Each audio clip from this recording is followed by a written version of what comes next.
Hi, welcome to let's talk media.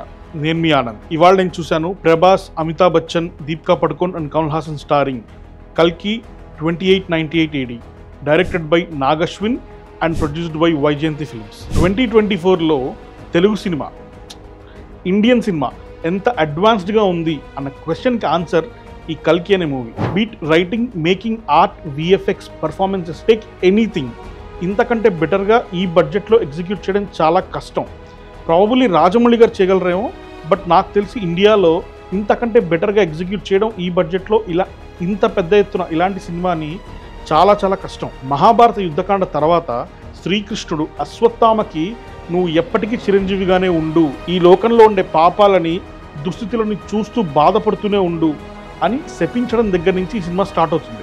నీరు లేని, మనిషికి హోప్ లేని ఒక ప్రపంచంలో విష్ణుమూర్తి 11వ అవతారంగా పుట్టే అంశే ఈ కల్కి. కలియుగాంతంలో చెడుని అంతం చేయడానికి ఈ కల్కి అనే క్యారెక్టర్ పుడుతుంది అని చెప్తారు. మన పురాణాలని, మోడర్న్ డే సూపర్ హీరో క్యారెక్టర్స్ని ఇంత అందంగా హనుమాన్ తర్వాత బ్లెండ్ చేసిన సినిమా, అంతకంటే అథెంటిక్గా ప్రజెంట్ చేసిన సినిమా కల్కి. ప్రతి ఒక్కళ్ళు వాళ్ళ క్యారెక్టర్స్ని 100% పర్ఫామ్ చేశారు.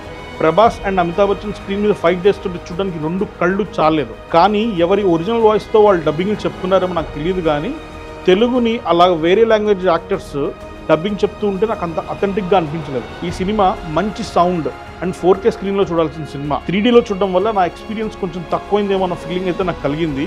బట్ 2Dలో కూడా ఇంకోసారి డెఫినెట్గా చూస్తాను, ఎందుకంటే ఇది యాక్చువల్లీ 1 టైం వాచ్ మూవీ కాదు, అట్లీస్ట్ 2 టైమ్స్ చూడొచ్చు.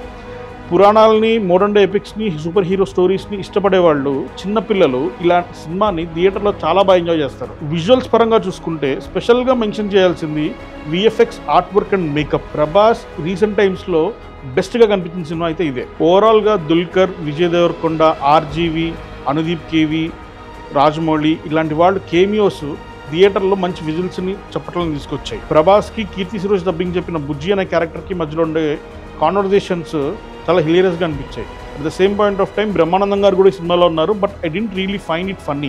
లాస్ట్ బట్ నాట్ లీస్ట్ మాట్లాడుకోవాల్సిన ఇంకొక క్యారెక్టర్ కమల్ హాసన్ గారిది. ఆయన స్క్రీన్ స్పేస్ 4 to 5 సీన్స్ అయినప్పటికీ కూడా ఆయన వాయిస్తో, మేకప్తో, యాక్టింగ్తో స్క్రీన్లో ఒక షివర్ క్రియేట్ చేయగలిగారు. బట్ యాస్కిన్ అనే క్యారెక్టర్ ఎక్కడి నుంచి వచ్చింది, దాని బ్యాక్ స్టోరీ ఏంటి, కల్కి ఎవరు, కల్కిగా పర్ఫామ్ చేయబోతున్న యాక్టర్స్ ఎవరు, అసలు 2898 ADకి ప్రపంచం ఎందుకు అంతరించిపోతుంది, ఇలాంటి క్వశ్చన్స్ అన్నిటికీ ఆన్సర్స్ కావాలంటే మాత్రం సెకండ్ పార్ట్ చూడాల్సిందే. ఏ మాట కామాట నాగశ్విన్ గారు, వాళ్ళ ప్రొడ్యూసర్స్ ప్రియాంక దత్ అండ్ స్వప్న దత్ గారు చాలా ఎఫర్ట్ పెట్టి అథెంటిక్గా ఒక విజన్తో ఈ సినిమాని తీశారు. తెలుగు సినిమా ఆర్ ఇండియన్ సినిమాని నెక్స్ట్ లెవెల్కి డెఫినెట్గా పుష్ చేయబోతున్న సినిమా అయితే మాత్రం ఇదే అవుతుంది. అండ్ ఓవరాల్గా ఇలాంటి సినిమాలు థియేటర్స్లో వచ్చినప్పుడు అసలు మిస్ చేసుకోకూడదు. ఇది OTT సినిమా అయితే కాదు, థియేటర్లో చూసి ఎక్స్పీరియన్స్ చేయాల్సిన సినిమా. ఇలాంటి కథలు కానీ, ఇలాంటి సినిమాలు కానీ వీళ్ళు ఇంత ఖర్చు పెట్టి తీస్తున్నప్పుడు మన తెలుగు సినిమా లేదా ఇండియన్ సినిమా లెవెల్ నెక్స్ట్ స్టేజ్కి వెళ్తుంటాయి. అలాంటి నెక్స్ట్ స్టేజ్కి వెళ్తున్నప్పుడు సినిమా లవర్స్గా మనం అందరం కూడా దాన్ని థియేటర్కి వెళ్ళి పుష్ చేయడం మన రెస్పాన్సిబిలిటీ అని నా ఫీలింగ్. ఇలాంటి ఎన్నో movie reviews, film updates and political updates కోసం please subscribe to let's talk media, and also please follow us on Instagram and Twitter.